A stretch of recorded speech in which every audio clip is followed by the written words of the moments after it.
obscure world of parking. We use it every day, but have we really capitalized on the intricacies of our industry? In this podcast, the Parking Network will go behind the scenes and talk to industry professionals about all things parking, from the horizon of evolving technology and even stories of the old days. We hope to encourage and inspire operators and property managers alike to look at parking through a new lens. Hello, and welcome to the Our Parking Industry Podcast. On today's episode, Clyde Wilson will talk with Dale Dinda from the Parking Market Research Company. Dale has over 30 years of experience in the industry specializing in research. In this episode, Clyde and Dale thoroughly examined the electrical vehicle market. We will also hear about industry and consumer perspectives, plug-in and hybrid models, sales trends, infrastructure, federal and local regulations, and the parking industry's understanding of the EV market as a whole. We're glad you're here, and we hope you enjoy. Okay, Dale, this discussion is going to be about the EV market, and we're going to keep this relatively short, but there are a few important questions that I'd like to ask, and I'd love to hear what your answers are going to be. One of the things that, I'm a firm believer in, that the auto industry is really running down a parallel path here. I believe that while we're running down the EV path, I believe the auto industry is really sitting here preparing for what if this doesn't mature. So I'd really like to see where you think the auto industry is right now on preparing themselves for what everybody's predicting to happen in 20 or 30 years. By that, I mean, you're taking the narrative that we're going to have a significant transition in 2 to 3 decades to an electrical vehicle dominant light vehicle population. Is that what you're asking? I think somebody's thinking that. I wonder whether you think the auto industry is. I personally don't think they are, but I'd like to hear what the auto industry. Well, we're in parking, right? So we can only speculate. And I say with all sincerity that if the auto industry doesn't understand the electrification, the transfer to electrical vehicle, and we're talking again. Let's make sure we've got their definitions here. We're talking about the subset of battery vehicles that are plug-ins. So that would be the true electric plug-in and the hybrid electric plug-in, but we're not talking about the battery vehicle, which is the so-called traditional hybrid, which has an onboard gas tank with regenerative braking to charge the battery, but it doesn't plug in. So if we're talking about the former, the plug-in component, I think the latest news from third and fourth quarter 2023 into now shows that the auto industry is fundamentally rethinking what the mix of cars will be going forward. Okay? Fundamentally, we're actually at a very, if you will, exciting time to have that big question in front of them. And I will say categorically that if the auto industry hasn't figured this out, certainly nobody in the parking industry can make any definitive projections and predictions. I think you're very much right about that, and I was kind of wondering what you thought the auto industry's attitude is when they see this hybrid piece sitting over here doing better and better and better without any of the challenges or most of the challenges that come from the pure EV market. Do you think they're really counting on this other side to continue to grow, and they're really trying to support that demand? That's one specific scenario. So let me understand what you just posited. You're saying that there's a trade-off between the plug-in battery vehicles and the one that doesn't plug in, the hybrid, right? Right. That's what we're talking about. Right. And that the auto industry is positioning, trying to anticipate which may be a dominant, which may carry the day. Right. Total division. There's total division. We're going from media reports, not direct research. In the auto industry, if you talk to Toyota, it's very clear that they're very big on the hybrid, plug-in element. Okay. Right. If you talk to Tesla, it's just diametric opposite. Okay. GM is in the middle. GM, interestingly, is pulling back on its near-term plug-in EV production, as they all are actually. But GM is while pulling in and suspending some of its near-term goals for EV expansion, plug-in also says, interestingly, very recently, that the EV demand market is going in the right direction. Ford is a little less specific. They are certainly not dismissing the plug-in EV market as a long-term trend, but they're being a little bit more close to the chest. So Rivian, which is an exclusive EV maker, is all bullish on what they do for a living, and so there's actually a complete division in the automotive manufacturing sector as to what the long term. Okay, so I think the question that I really want to find out is, then there's, that we tend to not talk about very much, the plug-in hybrid, which takes a gasoline supplied vehicle but puts a battery in it that's capable of getting you into 30 or 40 or 50 miles depending on the model that you buy. And so you plug in, but you don't have all the challenges of this big, huge, expensive battery to carry you 200, 300, 400 miles. You're really just doing, but our typical trips are, and typical commutes are 12 miles. So where do you think the automotive industry is really sitting on the plug-in hybrid? Well, I'll tell you what the consumer is saying, and it's the smallest element. It's down in the 1 and 2 percentile of sales. So it's not very popular for a variety of operational reasons, apparently. There's a lot going on there from an automotive powertrain design. And based on survey research, there is some serious questions at the consumer level about the reliability and the operational use of that particular very small segment of the market. It's very small.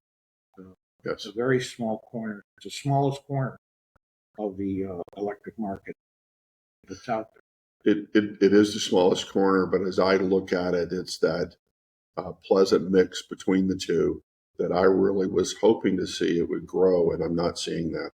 And it's interesting to try to look at what are the causes of this failure to keep up with the regular hybrid cars. That's an automotive engineering question, which is beyond my ken.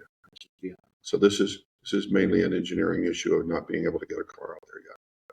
That could really. Yeah, we can look at sales. The plug-ins collectively, that is the pure electric and small plug-in hybrid, have grown to 9%, a hair over 9% of the new car market, which in and of itself is interesting in that it has risen dramatically in 5 years from 2019 from a much lower level, and shows that it's a viable technology. I'm talking about pure electric. That is not going to go away, and that could definitely compete in our 15.5 million 2023 new car mark sales market. Right. So they took plugins took about 1.4 million. Okay, so we've had a little bit of a setback in 2023 and going into 2024 in EV car sales, but your opinion of that is going to be that was one of those things that comes through the cycle, but we'll move back. I have to correct you. Okay, quick. It's okay. I'm corrected all the time. So a setback in absolute sales numbers, no. Both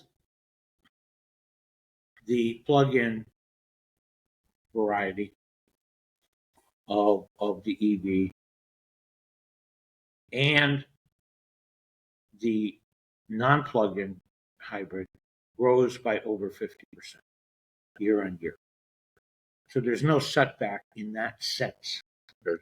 The narrative we're hearing, and that your question may reflect, is that the auto industry, as I said a moment ago, is rethinking fundamentally the long-term prospects. What they're looking at is the apparent unrealistic projections that we would be able to attain by 2030 or some near date like that, a 50% mix of internal combustion new car sales and a 50% mix of plug-in car sales. And the curve of that growth, which we actually plotted last year, showed a 30% year-on-year compounded growth requirement, which was totally unrealistic. It didn't match any. Sales models, no.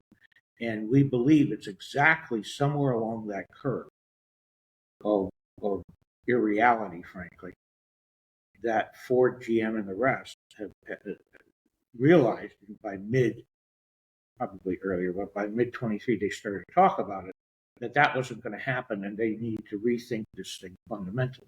Okay, so it's a deflation of, to paraphrase Deutsche Bank, a deflation of expectations, not a deflation of sales. The sales. Okay. Good. I'm glad you're correct. Future sales. Yeah, future sales.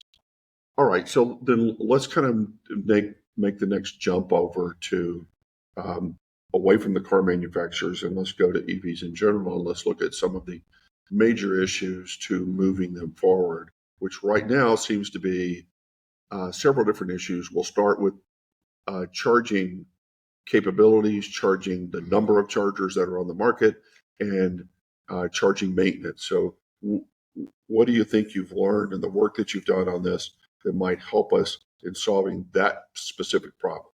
That was, in my opinion, a stupid problem for us to allow to happen if we were trying to push EV sales to that big number, but we've let it happen.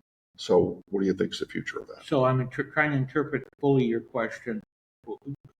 It happened stupidly because we pushed EV sales beyond the apparent charging capability to service them. Is that what you just said? To me, those two go hand in hand. If you're going to push me to buy an electric car, you might want to push the sale of EV charging stations and make sure you're hiring somebody that can keep them maintained. So when you push one side over here and you don't take care of the other side, you've automatically caused a problem.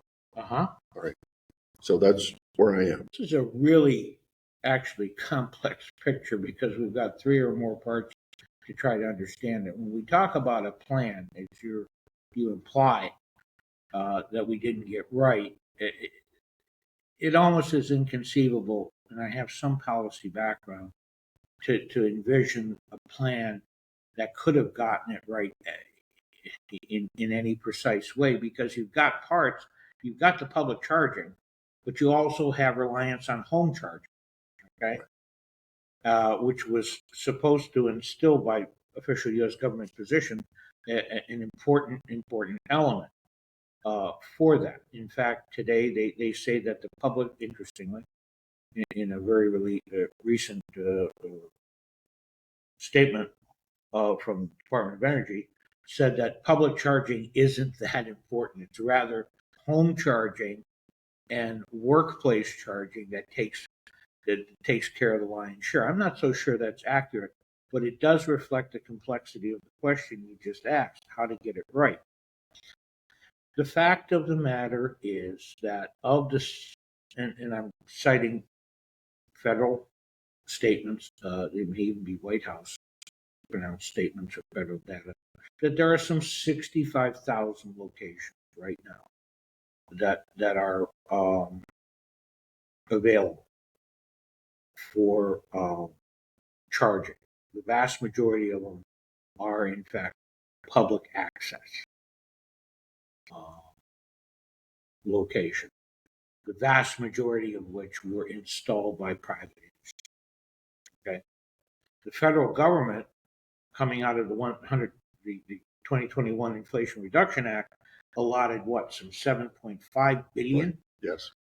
for a whole ambitious range of highway charging, and a part of that 1.25 billion for the so-called community fueling grants program in urban areas. And that program effectively has stalled. I don't want to say that it's not moving at all, because it is, but as of the end of 2023, we had only one location around Dayton, apparently, Ohio, that came online under that federal sponsorship, under that financing, and we only have 24 or so mini programs, actually concentrated in 6 major state programs in the community fueling charging grant sector, okay, which apparently is going to include a lot of rural installation of chargers, as well as focusing on multifamily charging. Okay, so the entire federal program, in my mind, is at least 18 months to 2 years delayed, and so that could meet your criteria that we got out of sync with the pace of sales. Even though the pace of sales is not huge, it is growing, or had been through 2023, at a fairly good clip. Is that a fair answer? That's a great answer.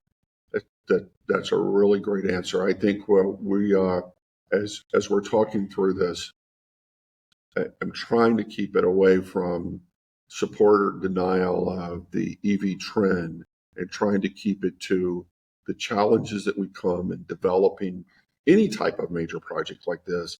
And it's interesting to see, as we move through these early years of EV development, some of the challenges that we're having.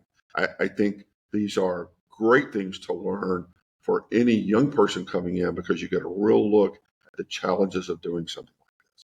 So my next question then, when you start looking at the challenges, there are, disregarding your feelings or non-feelings about EVs in general, let's look at the 2 or 3 challenges. And let's say we want this to be a super successful project. Let's look at the 2 or 3 challenges that they have run themselves into now, and we're going to have to overcome to make some of the next big leaps, if those are possible, in EV growth. So number one of those, to me, and I think there are at least 2 or 3 of those. Number one of those would be battery development. So where do you think we are in terms of, and are we behind or ahead? And I may not be able to answer that, but I'm going to ask the question on developing the battery that's going to get us to the next 10 years or 5 years. I should keep it within the 5 years. I read the tea leaves. I don't. It's an automotive engineering question. I understand. We have no competency to speculate on that. Reading the indicators coming out of the automotive industry, there seems to be some really confidence that technological improvement can occur. Whether that's a 10-year question, a 15-year question, or longer is completely unknown at this point. Okay. Right. I think I heard in your question about, let's figure out what's going on going forward here. Right. And so the key inflection points, and this sort of returns to your previous point, are, yes, the number of chargers. Now, the framework and structure we use, Parking Market Research Company, as a private firm, is completely neutral on this subject of adoption of EV versus retention of the internal combustion. Our guidance. I'm doing my best to remain neutral. I'm struggling with it a little bit. But go ahead. Actually, we're not. We're having a fine time. I have to give a full disclosure here that my daughter is an environmental scientist. That on that, but that's a footnote in this picture. The fact of the matter is, we have guidance from the MIT Massachusetts Institute of Technology, right, modeling that was done by their operations research group starting in 2019, published in 2020. So that's 4 years ago. And they posit multiple scenarios, one of which is that the non-plug-in battery vehicle hybrid overtakes, because it's got superior engineering. Right. It just simply overtakes the plug-in group, okay, under that one scenario. And eventually, folks just go over en masse. Right now, there's about almost a 50-50 balance in new car sales between the two groups, almost. Okay, between the plug-ins and the non-plug-in hybrid vehicle. That scenario posits a flood of defections from plug-ins over to hybrids, Right. and eventually the plug-in leaving the market. It's very interesting, though, that the inflection point for that to occur is past year 10. Year 10. Of the model. Year 10 from now? Year 10, we believe, it's 2019. We're using as a base year for the MIT. Okay.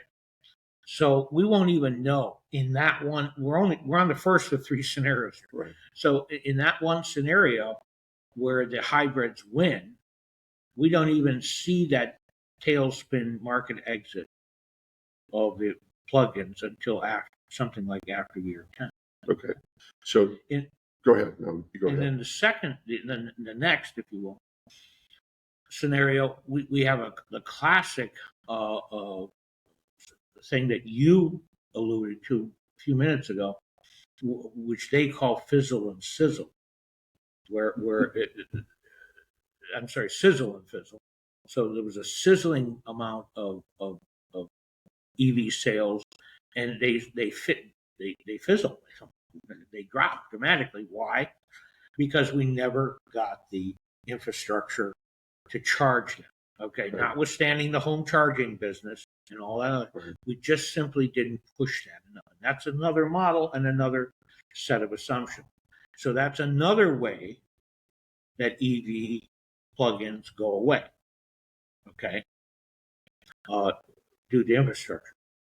The last scenario we cite is very similar to the starting point of sizzle and fizzle, where there's a robust number of EV plugins sold. There's a delicate balance to maintain those sales going forward of available charging and public charging infrastructure. And in fact, we do the right things in some way. And I define that as the federal government actually enables the creation of a private sector, profitable private sector, private industry, EV charging sector and market. Okay. So through the federal government hand, the way I read that model, they enable the private charging companies to get big enough and profitable enough for a long enough period, so that delicate balance, which fell apart under the previous scenario and resulted in the end of EV, doesn't fall apart. The imbalance never occurs, and we continue on. It's extremely interesting, and important. Again, that knowing the point at which that imbalance is not going to turn into that delicate balance is not going to turn into an imbalance, occurs again between year 10 and 15. So plausibly, we're out to year 15. So that would be what, 2034, whatever, before we even know whether this thing's going to fly, whether we can get enough chargers out there. And if we can, and there's another part, which is really important. Maybe the most important thing is that after that 2034, it's yet several more years to year 30. And what is that, 2049? Right. Before we reach 50-50 sales. 50% of the sales are plug-in, 50% are internal combustion engine. So this is a very, very long time frame. And the biggest problem we have, I think, in the parking industry and in general, in the public, is trying to compress what is a 30-year process playing out right now, or potentially playing out. We think it's all going to be understood in 3 to 5 years, and that is categorically wrong. I think that fits the model that we were talking about in our presentation yesterday, that we were doing the presentation on the development model, not necessarily EVs, but many things. And that it's always today, it didn't used to be many years longer. Today, we're at about a 30-year model. When you're developing a big product, it's 30, in some cases 50 years before you end up with everything you dreamed of.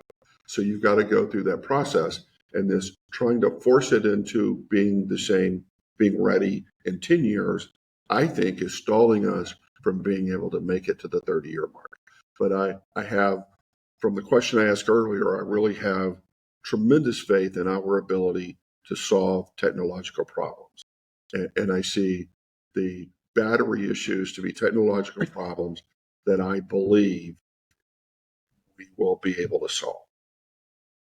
So then as I look at the problems of EVs moving and getting to that 2050 mark with something that we're all proud of, the next problem then is going to be this, because this is purchaser issues.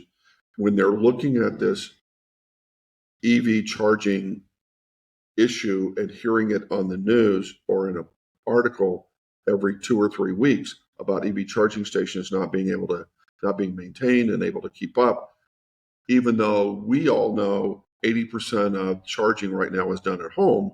So it takes that problem totally off the market for 80% of the people out there. It's still a problem. So that has to be solved, because it's one of those things that changes buyers' minds. They see it as a bigger problem than we do because we happen to know a little bit more of the background. That's right. And again, you're walking the contours of this issue, as you just said, over the last 2 minutes, probably takes into account a few more factors than the primary dependent variable in the MIT model, which is the availability of charging. Okay? We either make it or we don't. And that includes your downtime, public chargers, chargers that work, Right. not just chargers that sit, and are vandalized and don't work, and so forth. They actually work. So that's all part of the delicate balance that we in the last scenario, where that does not turn into an imbalance, that does not set the conditions for exiting of plug-in from the U.S. light-duty vehicle market, but rather all these problems are solved. In the mix of all that, if we get increased battery range, which I do not believe the MIT models take into account, but it or is the ones coming. that we That will cited, happen, right? Or at least the 3 that we were citing. Right. Then yeah, indeed, that's gonna help that process go along. Okay. Right. I think the bottom line I want to reiterate again from our research findings is there's no evidence, no indicators today that we are in a condition of rapid EV adoption in the parking industry. I agree. For at least the next 5 to 8 years. It's just not going to happen. We moved from 22 to 23 about 0.5% of population. Right. And by the way, that population is about 1.6% of all vehicles on the road. Right. That is, those that park in parking facilities. And that is simply not going to change much. We sell a lot. We're still selling 9 internal combustion engines for every 1 plug-in at least. Okay? Right. And so that base of internal combustion is being renewed, and it's not starting. Right. The narrative has it. The changeover has already started. It's dropping. Well, I'm sorry, that is grossly exaggerated, and in fact, the growth of EVs is really small. On the other side of the hand, you've got the other argument that says, all right, this is going to go away. The EV thing is going away. And we say, no, we don't know that. In fact, we just cited the 3 scenarios in which it could happen from MIT. And one could ask, and I was asked, well, which scenario are we in? And I said, any of them. And they said, what do you mean? It's too early. We could be in any one of those scenarios. So I think. Go ahead. And we won't know this for at least 8 to 15 years, and that's our personal estimate outside of the. So a good analogy to this, I believe, and I'm just thinking of this as I'm listening to you talk. We all have heard the term early adopters, which I have always, in most of this world, have fallen into that trap of being an early adopter. We don't, because the news and communications is so huge now, we're forgetting that we're really just going through the early adopter struggles. We're having a problem because we're an early adopter. This stuff isn't ready yet. The news tells it as though it should be ready, and why is it not? So I think we need to learn how to overcome that problem too, because this is really where we are in a lot of these things. Battery size, charging time, maintenance, miles traveled. Those are all growth problems that the early adopters learn to put up with in anything they buy and in any new product. As they go out there, they're ready to put up with some of those things because they know they're in early. The general public doesn't think that way. They think when they buy something, they're buying a finished product, and then they're hearing all of this problem with it. So that, I don't know whether I'm right or wrong about that, Dale. You're welcome to correct me. My comment But is, I think the early adopter problem is something that's a big factor in this. We're definitely early adopters right now. Yeah, and I happen to actually think there's some indication that the early adoption group hasn't been exhausted yet, actually. I know, I'm a believer in that too. Because I think there's more cold weather climate people that are going to overcome their concern about battery reduction, battery efficiency in cold weather operation, that are going to come over and buy a plug-in EV. What is very clear to me is media messaging is not the way to discern the future. B, campaign messaging is definitely not the way that we're heading into a general election campaign. And certainly the dot points that are going to be thrown one way or another are basically, frankly, from an analytic standpoint, worthless. And so that leaves us that we do need to go to the data and the analytics. Again, back to the MIT models and the data supporting that to understand where we're headed. So I believe now then we can start wrapping this up. The main thing was I wanted to see what main points we could give to the parking industry, who are our audience. And the message to the parking industry people is the plug-in hybrids are really, or the hybrid is creating its own market. It's very strong and going to continue to grow. The motor companies are going to continue to manufacture and push the strength of the hybrid. The EV vehicle is still in that early adoption range, and it's going to go through issues, going to continue to go through issues, and going to go not necessarily issues, but development. But they are coming. It's going to continue to grow. We're going to have to sit and wait for another 13 to 15 years before we really see that everybody's going to move to buy those. But the reality for our industry is we're going to have to deal with learning the percentages of how many charging stations you're buying for your facility, maintaining those, and dealing with the fact that EV cars are coming. Okay, so the message for the parking industry, generally I agree with. The message is this: know your environment, know your submarkets that influence your facility. You know, the retail venues, the entertainment, the parking generators. Know your demographics on EVs. Are you in an area of relative wealth that where you have EVs going? And know your capacity of your electrical grid that they can handle your your installations. Okay, and that should be the watchword. or those should be the yardsticks.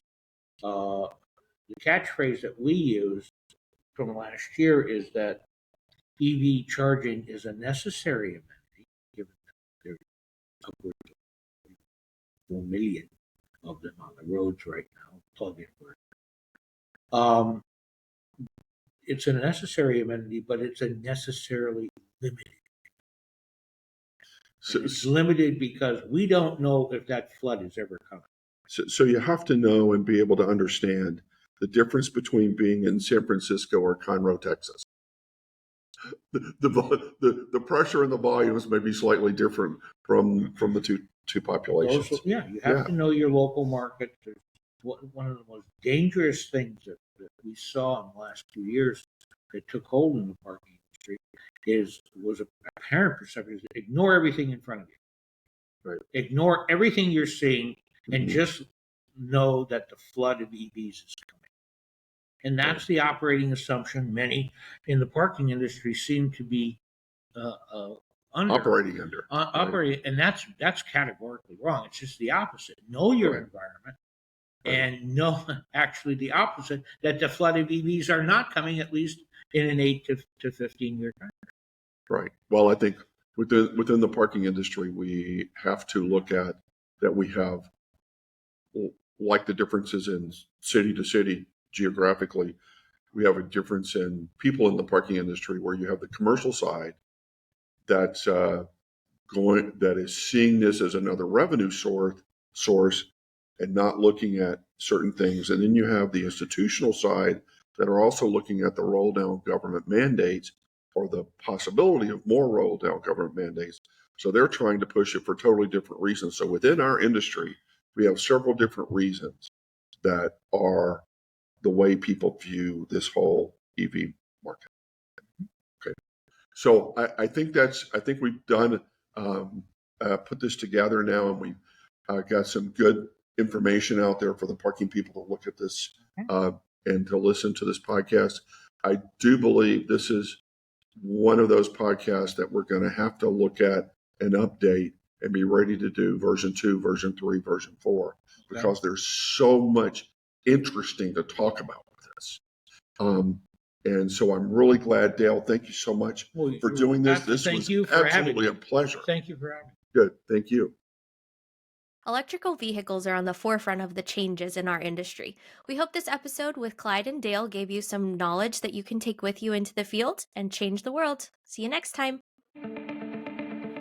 To quote one of the greatest business minds of our time, Charles Munger, he said, "The best thing a human can do is help another human being know more." Here on our Parking Industry Podcast, we want to provide knowledge and resources. If you heard something that sparked your curiosity in today's episode, please reach out on our socials at TPN Consulting. You can find us on LinkedIn, Facebook, YouTube, and Instagram. Don't forget to subscribe and follow. See you next time on Our Parking Industry.